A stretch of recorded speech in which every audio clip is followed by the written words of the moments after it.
Hello friends, कैसे हैं आप लोग। उम्मीद करते हैं कि आप लोग बहुत अच्छे होंगे, अपना बहुत ख्याल रख रहे होंगे। जैसा कि इससे पहले की सीरीज़ में, इससे पहले हम लोगों की क्लास में हम लोग एक सीरीज़ चला रहे हैं जिसका टाइटल है Indo China relation. Major series जो है हमारी, उसका नाम है अतीत से वर्तमान के मध्य संवाद। और उसी क्रम में हम लोग एक सब सीरीज चला रहे थे जिसका नाम था इंडो चाइना रिलेशन। हम लोगों ने देखा कि इधर बीच भारत चीन संबंधों में बहुत सारे उतार चढ़ाव आए, तो उनके कारणों की पड़ताल करने का प्रयास कर रहे थे हम लोग इस सीरीज़ के माध्यम से कि भारत चीन संबंध कैसे करके परिवर्तित हुए, क्या क्या उनमें सिचुएशंस आई। तो उस संदर्भ में हम लोग एक सीरीज चला रहे थे जिसमें एक पार्ट हम लोग कर चुके हैं। उस पार्ट में हमने ये समझने का प्रयास किया कि किन्हीं दो देशों के बीच जो अंतर्राष्ट्रीय संबंधों का विकास होता है उनमें कौन कौन से मानक उत्तरदायी होते हैं, भारत चीन संबंधों के विकास के लिए उनमें से कौन कौन से तथ्य थे जो इसके लिए उत्तरदायी थे। उसी क्रम को आगे बढ़ाते हुए आज हम ये समझने का प्रयास करेंगे कि भारत चीन संबंध कैसे विकसित हुए प्राचीन काल से 1962 तक। तो आज की सीरीज़ में हम प्राचीन काल से लेकर 1962 तक भारत चीन संबंधों के विकास का एक खाका बनाएंगे अपने दिमाग में कि कैसे इन संबंधों का विकास हुआ।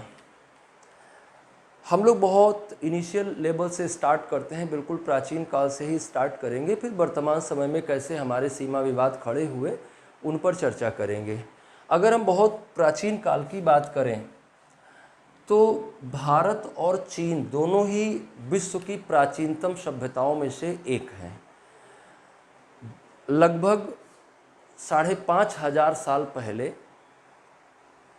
भारत में, उसी के आसपास चाइना में और उसी के आसपास इराक में और मिस्र में 4 सभ्यताओं का विकास हुआ। मिस्र में जो सभ्यता विकसित हुई वो नील नदी के तट पर विकसित हुई, जिसे हम नील नदी की सभ्यता या मिस्र की सभ्यता कहते हैं। इराक में एक सभ्यता विकसित हुई जो कि दजला फरात नदियों के क्षेत्र में विकसित हुई, जिसे हम मेसोपोटामियन या सुमेरियन सभ्यता कहते हैं। यहाँ एक सभ्यता विकसित हुई जिसे हम सिंधु घाटी की सभ्यता कहते हैं।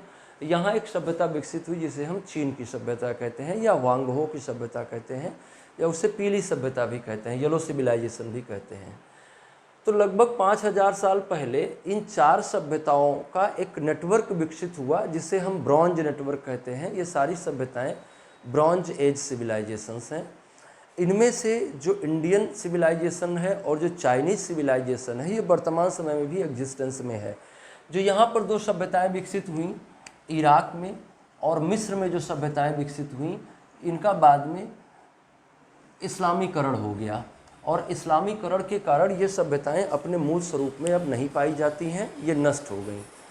ये जो सभ्यता है सिंधु घाटी की सभ्यता और जो चाइनीज सभ्यता थी ये अभी भी बची हुई है। चाइनीज सभ्यता हालांकि इन 4 सभ्यताओं में सबसे बाद की है, सबसे नवीन है। वर्तमान भारतीय समाज में 30 से 40% जो हमारे कस्टम्स हैं, जो हमारे सोशल वैल्यूज़ हैं, जो हमारे सिविलाइजेशनल वैल्यूज़ हैं, जो हमारा रिलीजन है, जो हमारी रिलीजियस प्रैक्टिसेस हैं, इनको कहीं ना कहीं हम ट्रेस कर सकते हैं सिंधु घाटी सभ्यता से। इसी तरह से चीन भी अपनी परंपराओं को कहीं ना कहीं बहुत प्राचीन सभ्यता से ट्रेस कर पाता है। जैसे हम अक्सर दुनिया में इस बात का दावा करते हैं कि हम विश्व गुरु बनेंगे, हम जो है पूरी दुनिया में अपनी सभ्यता का प्रसार करेंगे। हमारी सभ्यता दुनिया की सबसे वैज्ञानिक सभ्यता है, दुनिया की सबसे समायोजनकारी सभ्यता है जो अलग अलग विचारों को अपने आप में समायोजित करती है। तो उस आधार पर हम एक सॉफ्ट पावर के रूप में पूरी दुनिया में डेवलप होना चाहते हैं। उसी तरह से उसको भी अपनी कल्चर और अपनी सिविलाइजेशन का गुमान है और वो थोड़ा हार्ड पावर के रूप में पूरी दुनिया में अपने आप को डेवलप करना चाहता है। तो दोनों को ही अपनी सभ्यता पर, अपनी सांस्कृतिक मूल्यों पर, अपनी परंपराओं पर बहुत विश्वास है और बहुत नाज है, बहुत गर्व है अपने दोनों को अपनी अपनी सभ्यताओं पर। तो दोनों राष्ट्रों के मध्य ये एक समानता का बिंदु आप चिन्हित कर सकते हैं। हम ऐसा तो नहीं कह सकते कि जब इंडस वैली सिविलाइजेशन थी उस टाइम पे चीन के साथ हमारा कोई संबंध था, लेकिन इन देशों के साथ तो हमारे व्यापारिक संबंध थे, संभवतः चीन के साथ भी व्यापारिक संबंध रहे हों। लेकिन आगे चलकर जैसे जैसे हमारी ये सभ्यता इस क्षेत्र में कमज़ोर होकर और बाकी क्षेत्रों में फैली, वैसे वैसे पूरे भारत में एक तरह का सभ्यता का विकास हुआ। पूरा भारत धीरे धीरे करके उत्पादक हुआ और प्रथम शताब्दी ईस्वी के आसपास भारत की तरफ कई इन्वेजन हुए जो बेसिकली यूनान की तरफ से आए थे। हालांकि 326 ईसा पूर्व में और 516 ईसा पूर्व में ईरानियन इन्वेजन हुआ था और इधर से एक इन्वेजन हुआ था जिसे हम ग्रीक इन्वेजन कहते हैं, लेकिन उनका कोई खास प्रभाव नहीं रहा। पहली शताब्दी ईस्वी में यहाँ पर कई ऐसे राजवंशों का विकास हुआ जो वास्तव में आए थे यूनान से, आए थे सेंट्रल एशिया से। इनके इस क्षेत्र में आने से भारत के व्यापारिक संबंधों का विकास पश्चिमी एशियाई देशों के साथ हुआ और पश्चिमी एशियाई देशों के साथ भारत के व्यापारिक संबंधों का विकास हुआ तो भारत से बहुत सारा सामान पश्चिम एशियाई देशों में, अफ्रीकी देशों में और दक्षिण यूरोपीय देशों में निर्यात किया जाने लगा और बहुत भारी मुनाफा होने लगा भारतीयों को इस व्यापार में। भारतीयों ने चीन में पाई जाने वाली वस्तुओं को भी खरीदकर और बाहर के देशों में बेचना प्रारंभ किया और इस क्रिया में भारत और चीन के मध्य एक व्यापारिक संबंध का विकास हुआ। बाद में चाइना ने भारत के बाहर एक व्यापारिक मार्ग को विकसित किया जिसे वो रेशम मार्ग के नाम से जाना जाता है वर्तमान समय में चाइना उसको BRI प्रोजेक्ट के तहत फिर से डेवलप कर रहा है। हालांकि उस समय इसके डेवलपमेंट का उद्देश्य व्यापार करना था, लेकिन इस टाइम पे इसके डेवलपमेंट का उद्देश्य व्यापार के साथ साथ और भी रणनीतिक उद्देश्यों को पूरा करना है। तो पॉइंट ये है कि प्राचीन काल में दोनों प्राचीनतम सभ्यताएं थीं और आगे चलकर दोनों के मध्य व्यापार वाणिज्य का विकास हुआ और इस क्रम में दूतों का आदान प्रदान हुआ। एक बहुत महत्वपूर्ण जो भारत और चीन के संबंधों को विकसित करने में जिसकी बहुत महत्वपूर्ण भूमिका रही है, भारत चीन संबंधों को विकसित करने में एक और तथ्य की बहुत महत्वपूर्ण भूमिका रही है। वो तथ्य है बौद्ध धर्म का प्रसार। 6ठी शताब्दी ईसा पूर्व में पूर्वी उत्तर प्रदेश और बिहार के क्षेत्र में एक धर्म विकसित हुआ जो महात्मा बुद्ध द्वारा प्रचारित किया गया। महात्मा बुद्ध ने जो शिक्षाएं दी वही आगे चलकर बौद्ध धर्म के रूप में मानी गई। पहली शताब्दी ईस्वी तक आते आते बौद्ध धर्म दो स्पष्ट हिस्सों में बट गया, जिसमें से एक को हीनयान कहा गया, एक को महायान कहा गया। जो इसमें से महायान बौद्ध शाखा थी वो उसके विचार थोड़ा नए थे। इनोवेटिव कहना तो ठीक नहीं है, नए थे थोड़ा वो विचार, और नए थे तो बहुत तेज़ी से उनके प्रति लोगों के मन में स्वीकृति आती गई और इस स्वीकृति का परिणाम ये हुआ कि उसका प्रचार प्रसार भारत के बाहर भी हुआ और भारत के बाहर इसके प्रचार के क्रम में तिब्बत में, चाइना में, थाईलैंड में, इंडोनेशिया में, इवन कि जापान तक उसका प्रचार प्रसार हुआ, जिसमें चाइना अभी हम लोग डिस्कस कर रहे हैं। तो चाइना में उसके प्रचार प्रसार से बहुत सारे चाइनीज़ राजाओं ने पेट्रोनाइज किया बुद्धिज़्म को और बहुत सारे चाइनीज पिलग्रिम्स भारत आए, बहुत सारे तीर्थयात्री भारत आए और उन्होंने महात्मा बुद्ध के जीवन से जुड़े हुए स्थानों की यात्रा की, महात्मा बुद्ध के जीवन के बारे में अध्ययन किया। कई लोगों ने यहाँ अध्यापन भी किया, अलग अलग क्षेत्रों में उन्होंने भ्रमण किया और जो कुछ भी महसूस किया उसको जाकर वहाँ लिपिबद्ध किया, उस पर पुस्तकें लिखी जो कि चीन में बड़े चाव से पढ़ी जाती थी और ये एक कारण रहा भारत और चीन के संबंधों के विकास का। न सिर्फ तीर्थयात्री आए बल्कि बहुत से दूतों का आदान प्रदान भी दोनों देशों के मध्य हुआ और प्राचीन काल में दोनों देशों के मध्य व्यापार के कारण, धर्म के कारण, प्राचीन सभ्यता होने के कारण मधुर संबंधों का विकास हुआ। मध्यकाल एरा आया, भारत इस्लामिक इन्वेजन का शिकार हुआ, थोड़ा बहुत प्रभाव उसका चाइना पे भी पड़ा। दोनों में कोई संबंधों को लेकर परिवर्तन नहीं हुआ, दोनों के संबंध पहले जैसे ही बने रहे। हालांकि इस बीच में हम जिस तरह के संबंधों की बात कर रहे हैं उसमें ना तो कोई प्रिंसिपल है, ना कोई फॉरेन रिलेशन की पॉलिसी है, बस वो जैसी आवश्यकता है वैसे संबंध विकसित होते जा रहे हैं साथ साथ। तो वो कोई बहुत बड़ा मुद्दा नहीं है, कोई भारत के साथ विदेश संबंध की बात नहीं है। लेकिन मध्यकाल में दोनों ही देश आर्थिक महाशक्ति के रूप में उभरे और दोनों ही एक निर्यातोन्मुखी अर्थव्यवस्था के रूप में अपने आप को स्थापित करने में सफल रहे। भारत और चीन ने पश्चिमी देशों के साथ गहन व्यापारिक संबंध स्थापित किया मध्यकाल में और आंकड़े बताते हैं कि 18वीं-17वीं शताब्दी में भारत और चीन मिलकर पूरी दुनिया की कुल जीडीपी का लगभग 65 से 70% होल्ड करते थे। मतलब कि बहुत बड़े कंट्रीब्यूटर्स थे ये वर्ल्ड ट्रेड में, और बहुत रिच नेशंस थे। पश्चिम का सारा सोना बहकर सदियों से यहाँ आ रहा था, जिसके बारे में बहुत सारे इतिहासकारों ने लिखा है, और बहुत सारे ऐसे तथ्य भी हैं जिससे ये प्रमाणित होता है कि बहुत सारा सोना यूरोप से बहकर इन क्षेत्रों में आता था। यहाँ से सूती कपड़े, रेशमी कपड़े, दैनिक उपभोग की वस्तुएं यूरोप के लिए निर्यात की जाती थी। हाथ के बने हुए सामान यूरोप के लिए निर्यात किए जाते थे। बहुत बेहतर था, सब कुछ चल रहा था। लेकिन धीरे धीरे करके जैसे जैसे यूरोप मजबूत होता गया, वैसे वैसे एशिया कमज़ोर होता गया, और यूरोप की मजबूती का परिणाम ये हुआ कि यूरोपीय शक्तियों ने एशिया को, अफ्रीका को, या यूं कहें कि पूरी दुनिया को अपनी महत्वाकांक्षा का मैदान बनाया। और इस महत्वाकांक्षा के मैदान में भारत और चीन दोनों ही कॉलोनियल इम्पीरियलिज्म का शिकार हुए, दोनों ही औपनिवेशिक साम्राज्यवाद का शिकार हुए, और दोनों एक ही तरह की व्यवस्था से ग्रस्त हुए। हालांकि आगे चलकर संबंधों में अब परिवर्तन आएगा। तो अभी हम लोगों ने ये समझा कि भारत और चीन के मध्य प्राचीन काल और मध्यकाल में जिन संबंधों का विकास हुआ, पहले तो वो बहुत, उनमें कोई प्रिंसिपल नहीं है, उनमें कोई फॉरेन पॉलिसी के रूल्स रेगुलेशंस नहीं है, लेकिन एक मोटी बात हम कह सकते हैं कि प्राचीन काल और मध्यकाल में भारत चीन के मध्य जो संबंध रहे वो अच्छे रहे। उनमें लड़ाई झगड़े जैसी कोई सिचुएशन नहीं बन रही थी। फिर बात यह है कि अंग्रेज आ गए। अब जब अंग्रेज आ गए तो अंग्रेज़ों के हाथ से, अंग्रेज तो आ गए थे यहाँ 1600 ईस्वी में ही, लेकिन 1776 में अंग्रेज़ों के हाथ से यूएसए निकल गया, अमेरिका निकल गया अंग्रेज़ों के हाथ से।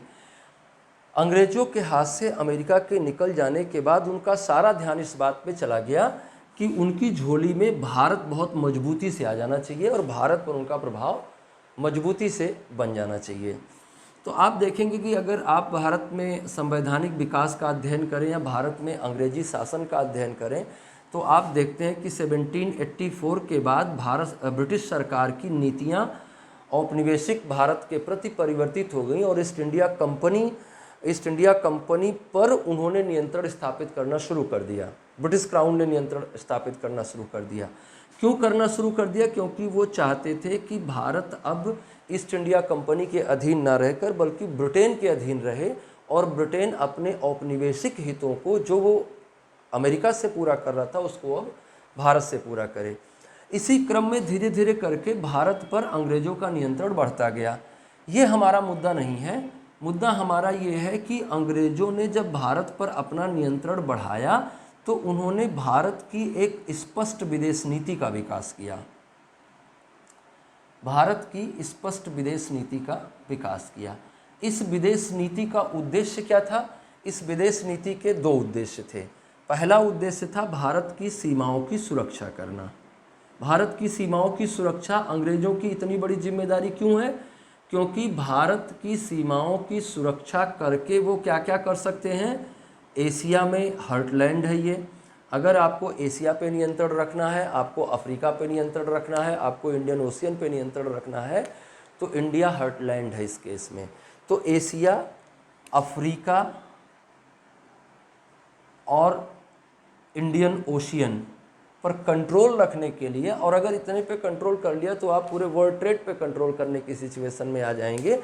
ऐसे उद्देश्य से ब्रिटेन ने भारत की सीमाओं को निर्धारित करने का प्रयास किया और जो भी सीमावर्ती राष्ट्र हैं उनके साथ एक द्विपक्षीय संबंध विकसित करके, जहां युद्ध से बना वहां युद्ध करके, जहां संधि से बना वहां संधि करके भारत की सीमाओं को सुनिश्चित करने का प्रयास किया। इस क्रम में भारत, अभी तो ये वाली लाइन तो अभी एग्जिस्ट नहीं कर रही है, जबकि हम बात कर रहे हैं ये लाइन एग्जिस्ट नहीं कर रही है, बल्कि भारत की बाउंड्री कहाँ है? भारत की बाउंड्री ये है। तो ईरान के साथ उन्होंने संबंध स्थापित किया, अफगानिस्तान के संबंध स्थापित किया, चाइना के साथ और तिब्बत के साथ। यहाँ अभी जबकि हम लोग बात कर रहे हैं जब यहाँ तिब्बत है। तो भारत की सीमाओं को सुरक्षित करने के लिए अंग्रेज़ों ने दो रिंग का निर्माण किया। भारत की सीमाओं को सुरक्षित करने के लिए दो रिंग्स बनाई, जिसमें, और ये सब रसिया के डर से किया जा रहा है कि रसिया अपना एक्सपेंशन ना कर पाए।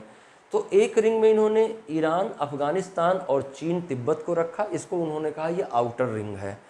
आउटर रिंग से भारत को डिफेंड करने का इन्होंने प्रयास किया कि हमारे ये सहयोगी रहें या हमारे इनके साथ क्या संबंध है वो बहुत स्पष्ट रहें। तो उस क्रम में इन्होंने ईरान के साथ सीमा तय की, अफगानिस्तान के साथ सीमा तय की, चाइना के साथ सीमा तय की और तिब्बत के साथ सीमा तय की। ये तो इन्होंने आउटर रिंग बनाया। इनर रिंग में इन्होंने क्या बनाया? इनर रिंग में इन्होंने नेपाल, भूटान, सिक्किम और म्यांमार के साथ संबंधों को निर्धारित किया। सिक्किम बाद में भारत का प्रांत है। अभी ये सोचिएगा आप कि सिक्किम तो भारत का प्रांत है, बहुत बाद में प्रांत बना, वो इंडिपेंडेंट स्टेट था। तो भाई देखिए, दो इन्होंने रिंग डेवलप करी इंडिया की सिक्योरिटी को ध्यान में रखते हुए, भारत की सुरक्षा को ध्यान में रखते हुए अंग्रेज़ों ने 2 रिंग का विकास किया। एक आउटर रिंग विकसित किया जिसमें ईरान आया, अफगानिस्तान आया, चाइना आया और तिब्बत आया। ये है भारत की सुरक्षा के लिए तैयार की गई बाह्य घेरा, आउटर रिंग, बाह्य सुरक्षा घेरा, या इसको आप कह सकते हैं कि ये आउटर रिंग है जिसमें ईरान, अफगानिस्तान, चाइना और तिब्बत आ रहे हैं। इसने एक आंतरिक घेरा भी विकसित किया जिसे आप इनर रिंग कह सकते हैं। इनर रिंग में इन्होंने कौन कौन से देशों को लिया? इनर रिंग को डेवलप करने में इन्होंने नेपाल, सिक्किम, भूटान और म्यांमार के साथ अपने संबंधों को स्थापित किया। तो इस तरह से करके हमने देखा कि ब्रिटिश इंडिया में भारत की एक स्पष्ट विदेश नीति का विकास हुआ, जो हम विदेश नीति के तौर पर कह सकते हैं कि हाँ भाई, एक फॉरेन पॉलिसी इंडिया ने एडॉप्ट की, जो एक प्रिंसिपल्स पे चल रही थी, जो कि कुछ मूल्यों पे चल रही थी। प्रिंसिपल्स क्या थे? भारत की सीमाओं की सुरक्षा। तरीका क्या बनाया गया? दो रिंग्स डेवलप की गई। एक आउटर रिंग में देशों के साथ संबंध बनाया गया, इनर रिंग के देशों के साथ बेहतर संबंध बनाया गया। आज हम जिस पर बात करने जा रहे हैं वो कौन है? वो है चाइना, कि चाइना के साथ कैसे ब्रिटिश इंडिया ने अपने रिलेशन डेवलप किए। तो उसको ज़रा देखते हैं। उसको देखने से पहले 1-2 चीज़ें हमें मैप में समझ लेनी चाहिए। एक बात हमें ये समझ लेनी चाहिए कि ये चाइना का सिंजियांग प्रांत है, सिंजियांग प्रांत है।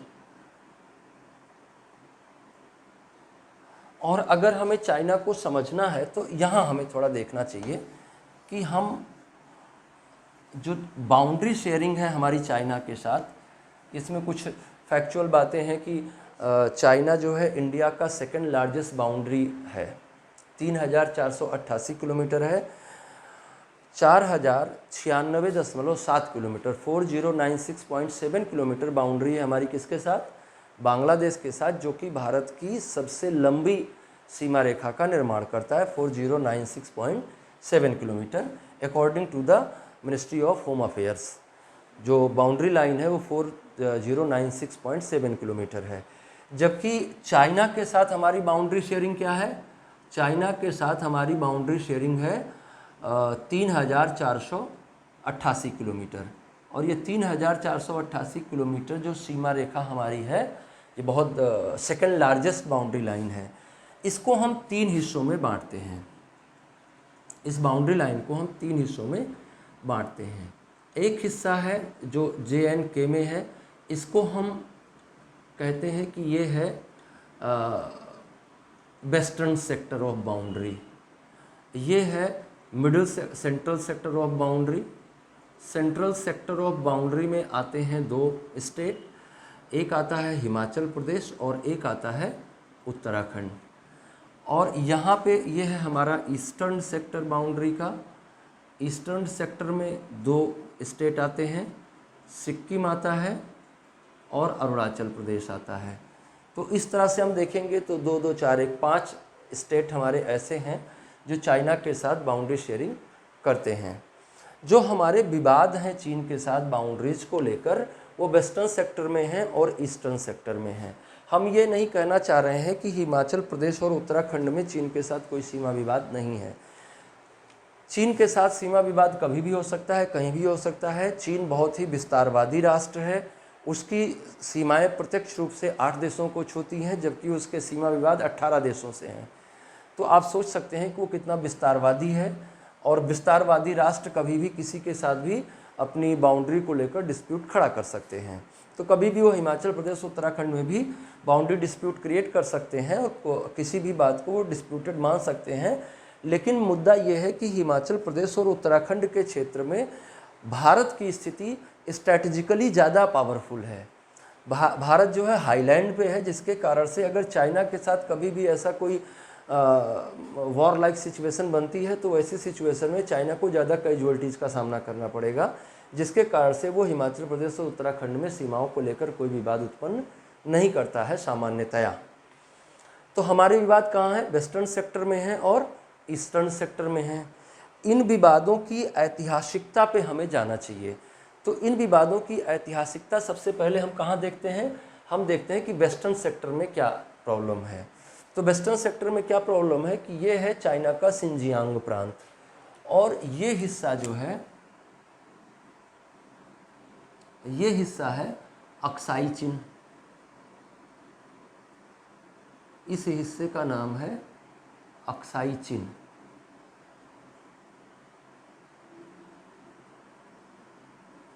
अब मुद्दा ये है कि भारत कहता है कि अक्साई चीन हमारा है, चाइना कहता है कि नहीं अक्साई चीन हमारा है। अब हमें समझना होगा कि ये अक्साई चीन हमारा है और हमारा है, इस तरह का विवाद दोनों देशों में क्यों बना हुआ है, अक्साई चीन को लेकर क्या कन्फ्यूजन है। तो इस बात को समझने के लिए हमें थोड़ा इतिहास में जाना पड़ेगा। अभी हम लोगों ने बात करी कि ब्रिटिश इंडिया ने भारत में सीमाओं को निर्धारित करने का प्रयास किया। भारत की सीमाओं को निर्धारित करने के प्रयास में सबसे पहले, भाई ये देखिए ये चाइना है, इधर चाइना के राजाओं का नियंत्रण था, लेकिन इस बीच में कई बार चाइना में कमज़ोर शासक होते थे तो यहाँ पर बहुत सारे वॉरलॉर्ड्स का शासन हो जाता था, सामंतों का शासन हो जाता था। ऐसी ही एक सिचुएशन थी 1865 में, 1865 में, और 1865 में भारत की इस सीमा को निर्धारित करने का प्रयास किया गया। यहाँ के कुछ शासकों के साथ ब्रिटिश सरकार का समझौता हुआ और यहाँ पर एक लाइन खींची गई जिसे जॉनसन लाइन कहा जाता है। ये 1865 में ड्रॉ की गई। Johnson line was drawn in 1865 with the consent of British India and war lords of China. दोनों के कंसेंट से एक लाइन डेवलप हुआ जिसे हम क्या कहते हैं, जॉनसन लाइन। ये खींची गई 1865 में, जॉनसन रेखा। अब देखिए जॉनसन रेखा कहाँ है? जॉनसन रेखा वो है जहाँ पे हम लोगों ने इस तरह से बना रखा, ये है जॉनसन लाइन। तो according to Johnson line Aksai Chin is the part of Jammu Kashmir रियासत। जम्मू कश्मीर रियासत का पार्ट था अकॉर्डिंग टू जॉनसन लाइन, और जम्मू कश्मीर राष्ट्र का, जम्मू कश्मीर रियासत का विलय इंडिया के साथ हुआ है, तो अक्साई चीन किसका पार्ट होगा? इंडिया का पार्ट होगा। अगर हम माने कि जॉनसन लाइन ही सही लाइन है तो Aksai Chin will be the part of India according to the Johnson line. लेकिन अभी यही बात समाप्त नहीं होती है। 1865 में तो जॉनसन लाइन खींची गई, लेकिन धीरे धीरे करके चाइना में मजबूत शासन आया, और जब चाइना में मजबूत शासन आया तो उसने फिर से भारत सरकार के, ब्रिटिश भारत सरकार के साथ सीमाओं को पुनर्निर्धारित करने की बात कही। और सीमाओं को पुनर्निर्धारित करने के क्रम में 1893 में फिर से एक रेखा डिसाइड की गई जिसे मैकार्टनी मैकडोनाल्ड लाइन कहा जाता है। मैकार्टनी मैकडोनाल्ड लाइन कहा जाता है। मैकार्टनी मैकडोनाल्ड रेखा जो है ये वाली है। मैकार्टनी मैकडोनाल्ड लाइन यहाँ आ गई। तो अब अगर मैकार्टनी मैकडोनाल्ड लाइन को हम, ये जो वृत्त से दिखाया गया है, ये है मैकार्टनी मैकडोनाल्ड लाइन। तो अगर हम मैकार्टनी मैकडोनाल्ड लाइन को माने कि ये है भारत और चीन के बीच में रेखा, तो फिर अक्साई चीन कहाँ चला गया? चाइना में, जो कि कब स्वीकार किया गया? इंडिया के, ब्रिटिश इंडिया के द्वारा 1893 में मैकार्टनी मैकडोनाल्ड लाइन को भारत और चीन के बीच में सीमा रेखा माना गया। जब इसको सीमा रेखा माना गया तो इस सीमा रेखा के अनुसार Aksai Chin will be the part of Xinjiang province of China. China के सिंजियांग प्रोविंस का हिस्सा होगा अक्साई चीन, अगर हम मैकार्टनी मैकडोनाल्ड लाइन को भारत और चीन के बीच की रेखा मानते हैं तो ये विवाद है, बेसिकली ये विवाद है आज़ादी से पहले का। अभी हम आज़ादी के बाद की सिचुएशन क्या हुई और कैसे हुई उन पर हम लोग आएंगे। अभी आज़ादी से पहले एक और सीमा विवाद खड़ा हो चुका था, उसको भी जरा हम लोग देख लेते हैं। 1893 में मैकार्टनी मैकडोनाल्ड लाइन को स्वीकार किया गया और 1912 में चाइना में रिवॉल्यूशन आया, जो कि प्रजातंत्र के लिए वो क्रांति थी। और प्रजातंत्र के रिवॉल्यूशन में जो नेता थे वो थे डॉक्टर सन यात सेन। नाम इनका आप लोगों ने सुना होगा, इंडो चाइना के बारे में आप पढ़ते रहते होंगे। तो डॉक्टर सन यात सेन एक बहुत ही फेमस नाम है चाइना में डेमोक्रेसी के समर्थकों में। और सन यात सेन की एक पार्टी थी जिसका नाम था कोमितांग पार्टी। कोमितांग पार्टी ने राजा के विरुद्ध, उस समय 6 साल का एक छोटा सा बच्चा शासक था चाइना का, उसके विरुद्ध इन्होंने संघर्ष किया और वहाँ पर लोकतंत्र की बहाली करवाई। लोकतंत्र की बहाली 1912 में हुई। सन यात सेन वहाँ के शासन प्रमुख बने। इसके बाद इन्हीं के साथ एक व्यक्ति थे युआन शिकाई। युआन शिकाई जो थे इस टाइम पे सेना के प्रमुख थे, सैन्य क्षमता वाले व्यक्ति थे, सेना इनके नियंत्रण में थी। धीरे धीरे करके सन यात सेन से सत्ता किसके हाथ में चली जाती है? युआन शिकाई के हाथ में चली जाती है। और युआन शिकाई फिर से लोकतंत्र को समाप्त कर देते हैं और लोकतंत्र को समाप्त करके वहाँ पे डिक्टेटरशिप लागू कर देते हैं और अपने आप को राजा घोषित कर देते हैं। युआन शिकाई स्वयं को राजा घोषित कर देंगे। डॉक्टर सन यात सेन और कोमितांग पार्टी को निष्कासित कर देंगे। कहाँ के लिए? ताइवान के लिए। ये लोग ताइवान में निर्वासित जीवन जीने लगेंगे।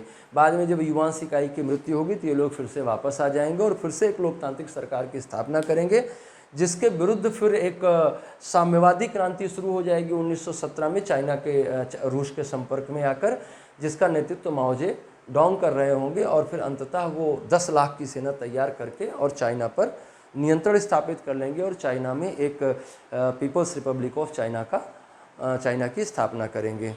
देखिए, आप यहाँ समझ सकते हैं कि भारत और चीन के मध्य हम लोगों ने समानता के बहुत सारे बिंदु देखे, लेकिन विषमता के भी बहुत सारे बिंदु हैं। आधुनिक चाइना का निर्माण कैसे हुआ? आधुनिक चाइना का निर्माण माओ जे डोंग के 10 लाख सैनिकों के माओ जे डोंग के नेतृत्व में चीन के 10 लाख सैनिकों ने वहाँ पर स्थापित सरकार के विरुद्ध गृह युद्ध करके सत्ता पर कब्जा किया। और माओ जे डोंग वो आदमी है जो कहता है कि सत्ता बंदूक की नली से निकलती है, शांति बंदूक स्थापित करती है। तो कहाँ माओ से तुंग का चाइना और कहाँ महात्मा गांधी का भारत?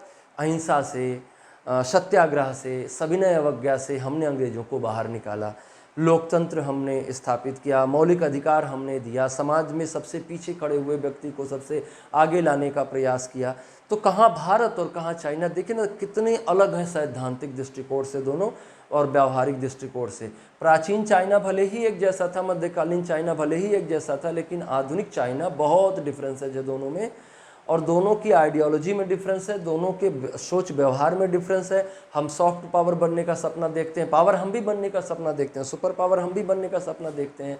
और हमारे और चाइना के बीच में संघर्ष का एक बहुत बड़ा कारण है कि हम एशिया पर अपना प्रभाव जमा के रखना चाहते हैं। हम इंडियन ओशियन के माध्यम से एशिया पे अपना प्रभाव जमा के रखना चाहते हैं। हम अपने अगल बगल के देशों के साथ अपना प्रभाव जमा के रखना चाहते हैं और चाइना भी उन देशों पर अपना प्रभाव जमाना चाहता है। तो बहुत ऑब्वियस है कि दोनों के बीच टकराहट होगी, दोनों के बीच विवाद के मुद्दे खड़े होंगे। खैर, तो वो अलग केस है, अभी हम लोग कभी बात करेंगे उस पर। यहाँ बात कर रहे हैं कि कोमितांग दल और उसके बाद युआन शिकाई जब सत्ता में आए तो एक बार फिर से भारत और चीन के यहाँ पर सीमाओं को निर्धारित करने का प्रयास किया गया। हालांकि उस पर भी कोई खास कार्रवाई नहीं हो पाई। 1914 में शिमला कन्वेंशन हुआ। शिमला कन्वेंशन जो है, इसमें 3 पार्टी शामिल हुई है। एक तो चीन के प्रतिनिधि जो कि युआन शिकाई द्वारा भेजे गए राजा थे, दूसरे तिब्बत और तीसरा ब्रिटिश इंडिया ब्रिटिश भारत। तो इतने लोग इसमें शामिल हुए। 1914 में शिमला में वार्ता शुरू हुई। ये वार्ता की जा रही थी अरुणाचल प्रदेश के क्षेत्र में सीमाओं के निर्धारण के लिए। इस वार्ता में 3 पक्ष शामिल हुए, लेकिन चीन के प्रतिनिधियों ने बीच में ही वार्ता का बहिष्कार कर दिया।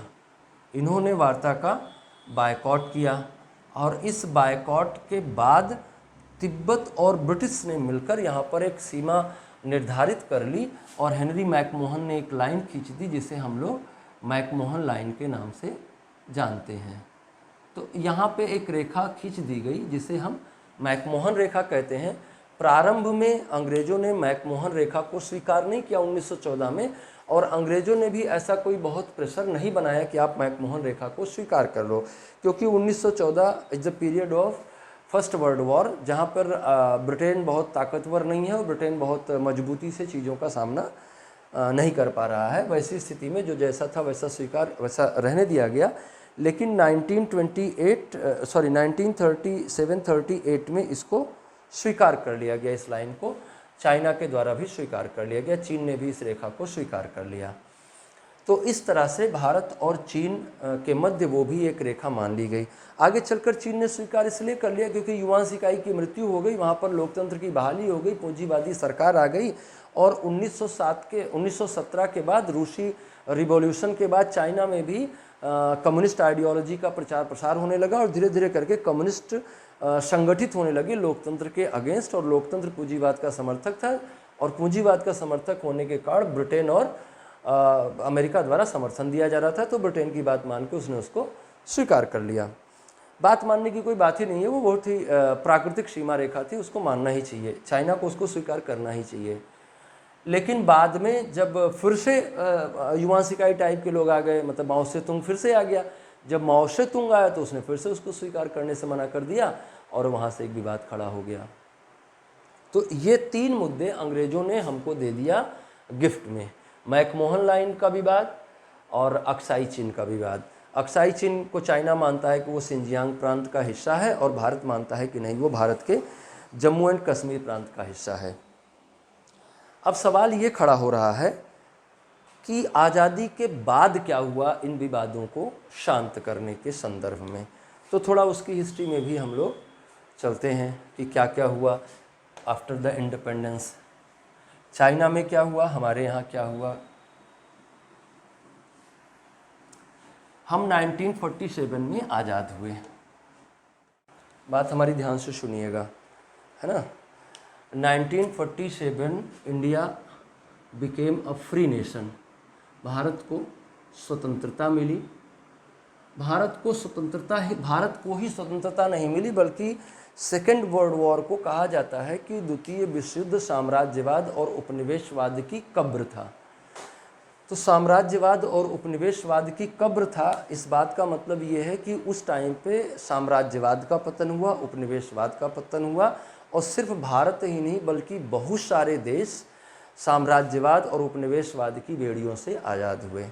लेकिन जिस समय भारत आज़ाद हो रहा है उस समय वैश्विक परिदृश्य पर एक बहुत बड़ी घटना चल रही है जिसे हम कोल्ड वॉर कहते हैं। और कोल्ड वॉर ऐसा था जिसने पूरे वर्ल्ड को 2 अपोजिट ब्लॉक में बांट रखा था। एक ब्लॉक ऐसा था जो यूएसए के लीडरशिप में काम कर रहा था और ये सोच से कैपिटलिस्टिक था, पूंजीवादी था। एक दूसरा ब्लॉक इसके अगेंस्ट खड़ा हुआ था, वो था यूएसएसआर के लीडरशिप में, रसिया के लीडरशिप में। और ये कैसा था विचारधारा वाइज, विचारधारा की दृष्टिकोण से ये साम्यवादी समूहों का समर्थक था। तो दुनिया में जो भी देश आज़ाद हो रहे थे या जो भी नए राष्ट्र के रूप में उभर रहे थे, ये दोनों उनको अपने अपने प्रभाव में लेने का पूरा प्रयास करते थे अपनी अपनी विचारधारा के प्रचार के क्रम में। तो कुछ को साम्यवादी ले गए, कुछ को पूंजीवादी ले गए। लेकिन भारत ने क्या किया, भारत ने ये समझ लिया, भारत की परंपराएं इतनी गहरी थीं, भारत की जो जड़ें थी एक राष्ट्र के रूप में वो बहुत पहले से डाली जा चुकी थीं। एक राष्ट्र के रूप में भारत की जड़ें चंद्रगुप्त मौर्य द्वारा डाली जा चुकी थीं। उससे पहले उत्तर पुराण में लिखा गया है कि जो हिमालय के दक्षिण में है और समुद्र के उत्तर में है वो भूमि को भारत कहा जाता है और वहाँ के लोगों को भारतीय कहा जाता है। तो हिमालय के दक्षिण और समुद्र के उत्तर के भूमि को भारत कहा जाता है। ये बहुत पहले से मान्यता रही है, मतलब कि हम एक राष्ट्र के रूप में बहुत पहले से स्थापित हैं और हमारी राष्ट्र के रूप में जड़ें बहुत गहरी थी। तो हमने देखा कि हम अपनी इस रिच परंपरा को बनाए रखना चाहते हैं। ना तो हमें साम्यवाद की ओर जाना है, ना हमें पूंजीवाद की ओर जाना है, बल्कि हमें दोनों के बीच में रहते हुए समाजवाद पे काम करना है और एक स्वतंत्र विदेश नीति का पालन करना है। भारत की विदेश नीति कैसी रही? स्वतंत्र विदेश नीति रही। स्वतंत्र विदेश नीति कहने का संदर्भ यहाँ ये है कि अगर हम इन दोनों में से किसी भी ब्लॉक का हिस्सा हुए होते तो हमें अपनी फॉरेन पॉलिसी को उन ब्लॉक के इंटरेस्ट के हिसाब से डिराइव करना होता। लेकिन हमने कहा कि नहीं, हम इनमें से किसी के भी पक्ष में नहीं रहेंगे, हम एक स्वतंत्र विदेश नीति का पालन करेंगे। तो स्वतंत्र विदेश नीति के पालन के क्रम में, जो कि उस टाइम पे सबसे महत्वपूर्ण व्यक्ति थे, पंडित जवाहरलाल नेहरू, ये भारत के पहले प्रधानमंत्री चुने गए और इन्होंने भारत के लिए एक स्वतंत्र विदेश नीति का खाका तैयार किया। उस विदेश नीति में कोई आलोचना करने के लिए या कोई तारीफ करने के लिए हमें नहीं जाना, हमें एकेडमिकली डिस्कशन करना है। तो उस विदेश नीति में आदर्शवाद के तत्व ज़्यादा थे। थोड़ा पंडित जवाहरलाल नेहरू जी आदर्शवादी थे। हम एकदम से ये भी नहीं कहेंगे कि बहुत ही आदर्शवादी थे, थोड़ा व्यावहारिक भी थे, लेकिन सीमाओं पर और ख़ास तौर से अपने पड़ोसी देशों को लेकर थोड़ा आदर्शवाद से ग्रस्त थे। हालांकि वो व्यावहारिक भी थे और बहुत ही व्यावहारिक विदेश नीति का उन्होंने पालन किया और उनके टाइम पे भारत की विदेश नीति बहुत ताकतवर रही, बहुत मजबूत रही। लेकिन हम फॉरेन पॉलिसी में अभी नहीं जाना चाहते हैं। अभी हमारा मुद्दा सिर्फ ये है कि चीन के साथ क्या हुआ, इनका क्या संबंध कैसे विकसित हुआ। तो जरा इस बात को आप समझें कि यहाँ पे पंडित जवाहरलाल नेहरू हैं जो कि आदर्शवादी हैं और किसी दूसरे क्षेत्र पर अपना प्रभाव नहीं बनाना चाहते हैं, बल्कि अपने आप को मजबूत करना चाह रहे हैं, अपने देश को मजबूत करना चाह रहे हैं, अपनी सीमाओं को सुरक्षित करना चाह रहे हैं। जरा यहाँ भी देखिए, दूसरे मुद्दे पर आइए। माओ से तुंग की जरा बात करते हैं हम लोग। माओ से तुंग महोदय जो थे, ये बहुत ही साम्राज्यवादी सोच के व्यक्ति थे, बहुत विस्तारवादी सोच के व्यक्ति थे और इन्होंने एक कॉन्सेप्ट दिया था जिसे कहते हैं concept of palm and fingers. Concept of palm and fingers, हथेली और उंगलियों का सिद्धांत। ये है हमारी हथेली, बहुत अच्छी नहीं बन पाएगी तो आप एडजस्ट कर लीजिए उसको, है ना, ऐसे ही बन गई मान लीजिए। ये है उंगलियां हमारी। हम ये बात जान रहे हैं कि उंगलियां बहुत अच्छी नहीं बन रही हैं, लेकिन आपको थियरी समझना है ना, ऐसे काम समझ लीजिए।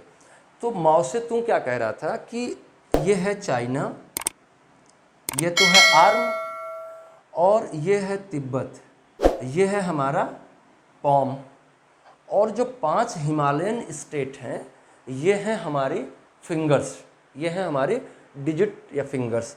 इनमें से अगर हम वेस्ट से स्टार्ट करें तो ये कौन है? ये है अक्साई चीन, सबसे वेस्ट में। अक्साई चीन से जब आप नीचे आइएगा तो ये है आपका नेपाल। बीच में उसने छोड़ दिया हिमाचल प्रदेश उत्तराखंड को, वो मानता था कि वो भारत का हिस्सा है। उससे आगे आप गए तो आपको मिलेगा सिक्किम, और उससे आगे जब आप जाएंगे तो आपको मिलेगा भूटान, और फिर मिलेगा आपको अरुणाचल प्रदेश। तो जो माओ से डोंग की पॉलिसी थी या जो माओ से तुंग की सोच थी, वो भारत के संदर्भ में क्या थी कि वो policy of hand, palm and digit. तो हैंड तो उसका है ही, आर्म तो उसका ही है। तिब्बत पर कब्जा कर लेंगे, अक्साई चीन, नेपाल, सिक्किम, भूटान और अरुणाचल प्रदेश पे कब्जा करके हम पूरी व्यवस्था को अपने अधीन कर लेंगे। ये कुछ सोच थी उसकी। अब आप जरा देखिए, ध्यान से समझिएगा मेरी बात को, कि एक तरफ चाइना इस पॉलिसी पे काम कर रहा है तो ये बात भारत के लिए चिंताजनक होगी। बहुत ऑब्वियस है कि भारत इस बात को लेकर चिंतित होगा कि कैसे चाइना करेगा, और माओ से तुंग अगर ये काम करने में सफल रहा तो हमारी क्या स्थिति बनेगी। तो वैसी सिचुएशन में देखिए किसको किसको डर लगेगा, वैसी सिचुएशन में 3 लोग डरेंगे। इंडिया डरेगा, नेपाल को डर लग रहा है, भूटान को डर लग रहा है। तिब्बत पे तो उसने 1950 में कब्जा ही कर लिया। 1950 में माओ से तुंग ने तिब्बत पर कब्जा कर लिया। तो इंडिया, नेपाल और भूटान को दर्द हुआ। इस दर्द से छुटकारा पाने का रास्ता क्या रहा? इस दर्द से छुटकारा पाने का रास्ता रहा Indo Nepal peaceful friendship treaty, मैत्री संधि। भारत नेपाल मैत्री संधि और भारत भूटान मैत्री संधि। भारत ने भी प्रयास किया कि भूटान के साथ हमारी मैत्री संधि हस्ताक्षरित हो और नेपाल के साथ भी हो, ताकि चीन दबाव में रहे। चीन इनको लेना चाह रहा है, चीन इन पर तिब्बत पर नियंत्रण कर ही चुका है। तो 1950 में आप देखें ना, 1950 में चाइना ने तिब्बत पर कब्जा किया और 1951 में ये संधियाँ हस्ताक्षरित की गई।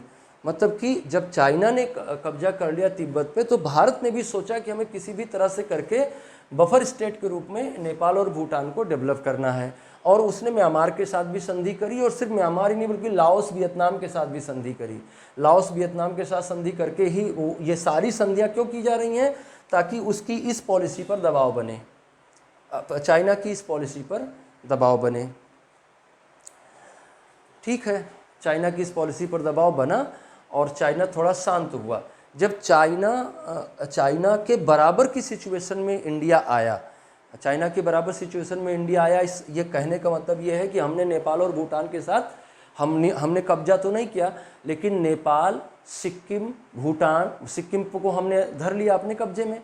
नेपाल, भूटान के साथ उन्हें मैत्री संधि कर ली, म्यांमार के साथ मैत्री संधि कर ली, और उस तरफ लाओस वियतनाम के साथ मैत्री संधि कर ली। तो चाइना थोड़ा प्रेशर में आया। चाइना प्रेशर में आया तो भारत और चाइना लगभग बराबर हो गए कूटनीति के संदर्भ में। तो फिर दोनों के बीच एक समझौता हुआ। दोनों के बीच जो समझौता हुआ उसे हम क्या कहते हैं? उसको हम कहते हैं पंचशील, जो कि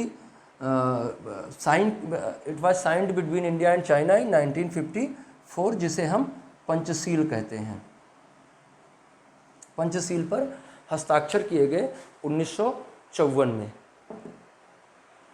तो पंचशील पर हस्ताक्षर किए, उसमें 5 क्लॉज बनाए गए कि दोनों एक दूसरे की सीमाओं का सम्मान करेंगे, आंतरिक मामलों में हस्तक्षेप नहीं करेंगे, अनाक्रमण की नीति का पालन करेंगे, ये सारा कुछ जो है एट्सेट्रा एट्सेट्रा, ये सारी संधियां हस्ताक्षरित हुई। और जैसा कि हम मानते हैं कि इंडिया थोड़ा आदर्शवादी राष्ट्र रहा इस संदर्भ में, तो इंडिया ने ये माना कि भाई अब पंचशील हो गया है हमारी और चाइना के बीच में, तो अब there is no any confusion between two nations. अब हमें बिल्कुल आराम से बैठना चाहिए।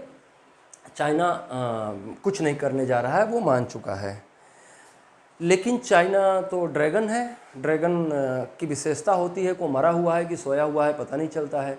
तो चाइना भी वैसा ही राष्ट्र रहा और चाइना ने यहाँ पर सड़क बनाना शुरू कर दिया। तिब्बत पर अपना नियंत्रण स्थापित करने के क्रम में इस मैदानी हिस्से में जो यहाँ पे अक्साई चिन का हिस्सा है, उसमें उसने रोड कंस्ट्रक्शन का काम स्टार्ट किया, हाईवे डेवलप करना स्टार्ट किया। 1956 में भारत को ये पता चला कि वो रोड कंस्ट्रक्शन कर रहा है अक्साई चिन के क्षेत्र में। बहुत ऑब्वियस बात है, कान खड़े हो जाएंगे। भारतीय जो भी ब्यूरोक्रेट हैं और भारत के जो भी राष्ट्राध्यक्ष हैं, जो भी शासन प्रशासन में लोग हैं, उनको इस बात से दिक्कत होगी। तो आनन फानन में क्या किया जाए समझ में नहीं आया।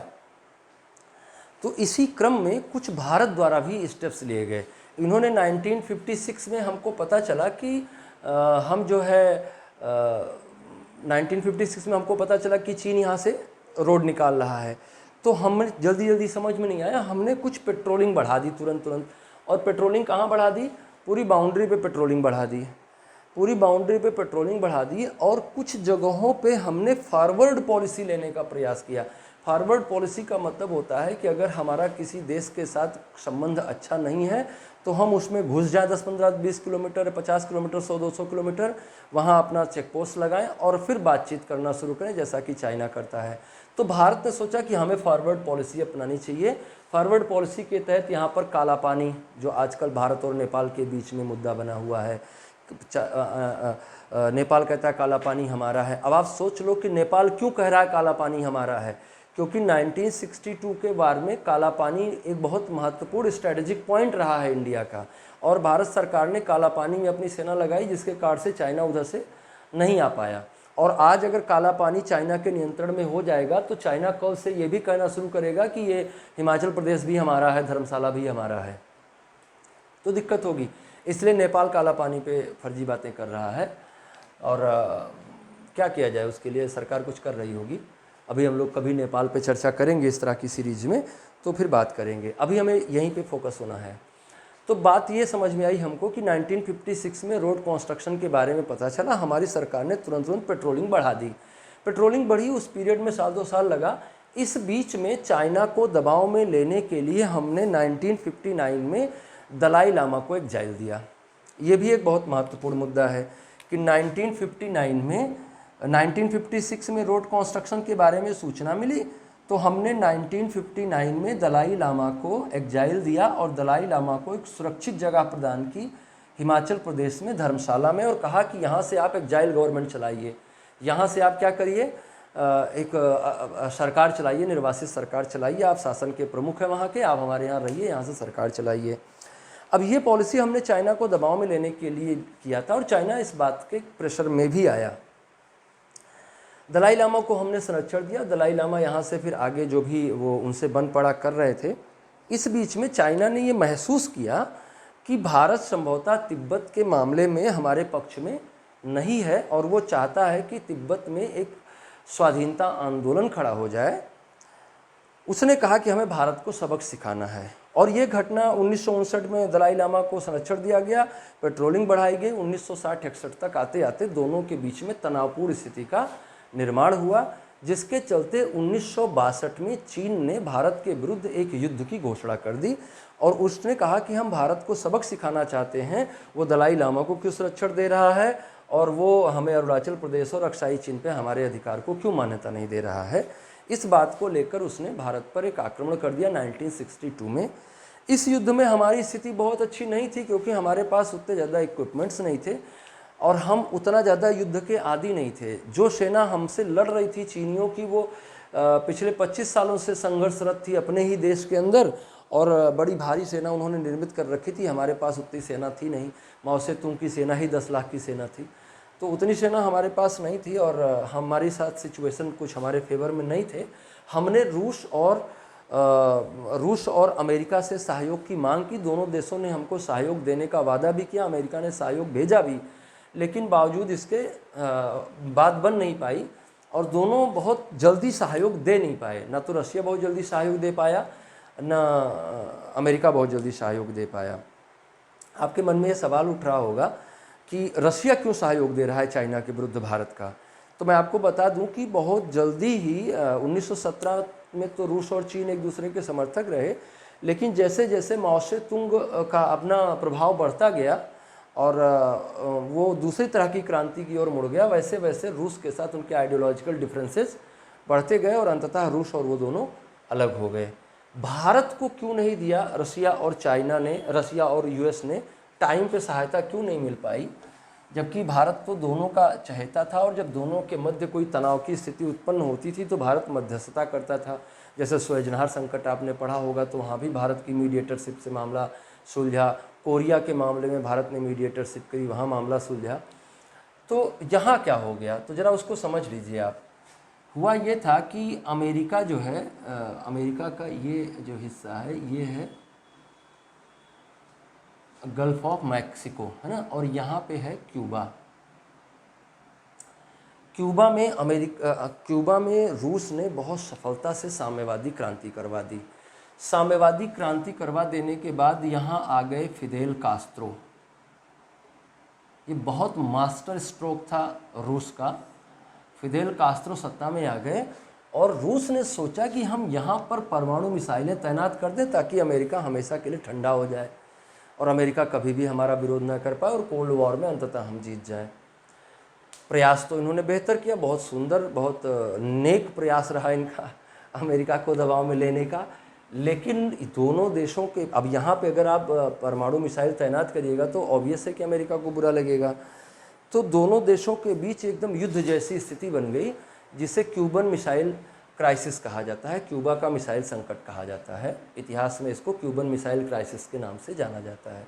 तो क्यूबन मिसाइल क्राइसिस में दोनों देशों के उलझे होने के कारण वो भारत के साथ सहयोग नहीं कर पाए पूरी तरह से, और भारत के लिए वो सहयोग कर पाते इससे पहले ही भारत ने चाइना ने युद्धबंदी की घोषणा कर दी। चाइना का उद्देश्य भारत को सबक सिखाना था, ऐसा चाइना कह रहा था। 1 महीने मुश्किल से युद्ध चला था, हालांकि भारत को काफ़ी कैजुअलिटीज़ का सामना करना पड़ा।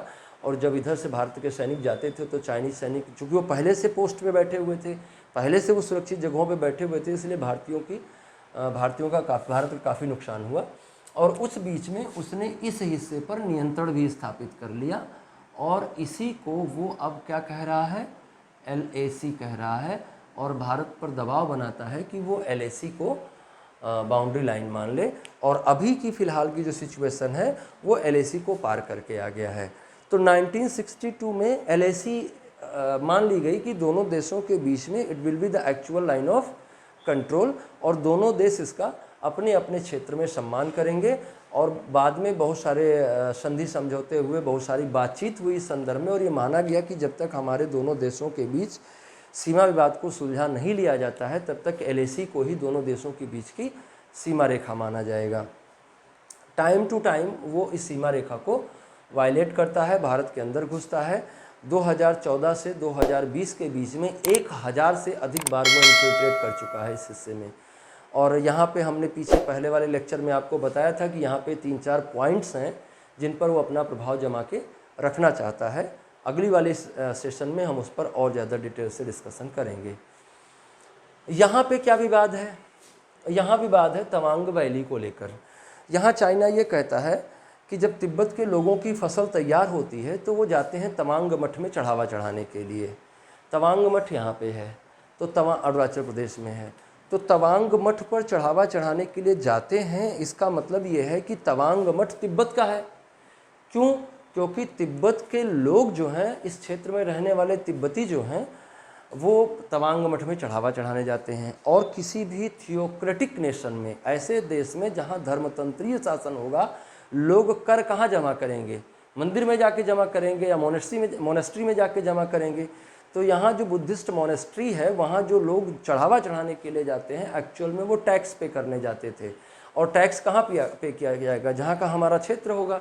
तो वो मानते हैं कि ये तवांग वैली वाला जो रीजन है वो सदर्न पार्ट ऑफ तिब्बत है, इसलिए उस पर चाइना का अधिकार है, और चाइना कहता है कि वो हमें मिलना चाहिए। तो यहाँ भी वो समस्याएं क्रिएट करता है। भारत सरकार कहती है कि नहीं, वो चाइना का हिस्सा नहीं है, वो भारत का अभिन्न अंग है, और भारत अपना इस पर नियंत्रण मानता है।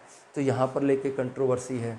नाथुला पास सिक्किम को लेकर भी वो मान्यता नहीं दे रहा था, लेकिन 2003 में उसने सिक्किम को मान्यता दे दी और ये मान लिया कि सिक्किम भारत का हिस्सा है। तब से लेकर वहाँ पर कोई खास विवाद नहीं है। थोड़ा सा नाथुला पास को लेकर कभी कभी समस्या खड़ी होती है। तो ये रहा सीमा का विवाद जो भारत और चीन के मध्य रहा। इसमें से सारे के सारे विवाद कॉलोनियल एरा की देन है, और अभी भी हम किसी भी ठोस निष्कर्ष पर नहीं पहुंच पाए हैं। हमने बहुत सारे संधि समझौते चाइना के साथ करे कि वो जब तक हम इस मुद्दे को सॉल्व नहीं कर लेते हैं तब तक इसको सीमा रेखा माने। इस बीच में दोनों ही देश ये प्रयास करेंगे कि वो साबित कर पाएँ कि अक्साई चीन किसका है। दोनों देश लगातार प्रयास कर रहे हैं, दोनों देशों ने मैप एक्सचेंज कर लिया है, लेकिन अब चाइना है तो चाइना है, और हमें कभी भी उसके पर भरोसा करने की ज़रूरत नहीं है। हमें हर समय अपनी सेना को यहाँ ताकतवर बना के रखना है। इसी के लिए हमने अपनी सैन्य शक्ति को बढ़ाने का प्रयास किया। राफेल आ गया हमारे पास, और हम जब चाहें चाइना को धमका सकते हैं, डरा सकते हैं। तो ये रहा 1962 तक की यात्रा from the ancient period of India and China. तो ऐसे करके हमारे संबंधों का विकास हुआ। ये हमारे विवाद के कारण हैं, ये हमारे विवाद के मुद्दे हैं। इनमें आगे क्या प्रोग्रेस हुआ ये हम लोग अगले क्लास में, अपने अगले डिस्कशन में देखेंगे। आप लोग अपना बहुत ख्याल रखिए, इसको पूरा ध्यान से सुनिए, और लेक्चर को पूरा सुना करिए, और इसको वीडियो को शेयर करिए, लाइक करिए, सब्सक्राइब करिए चैनल को, और लोगों तक पहुंचाइए। और आपको और किन किन विषयों पर वीडियो देखना है, आपको और कौन कौन से विषय हैं जो जटिल लगते हैं और चाहते हैं कि थोड़ा वो सिंप्लीफाई करके हमारे सामने प्रेजेंट किए जाएं, आप लोग कमेंट में ज़रूर बताएं। तब तक के लिए नमस्कार।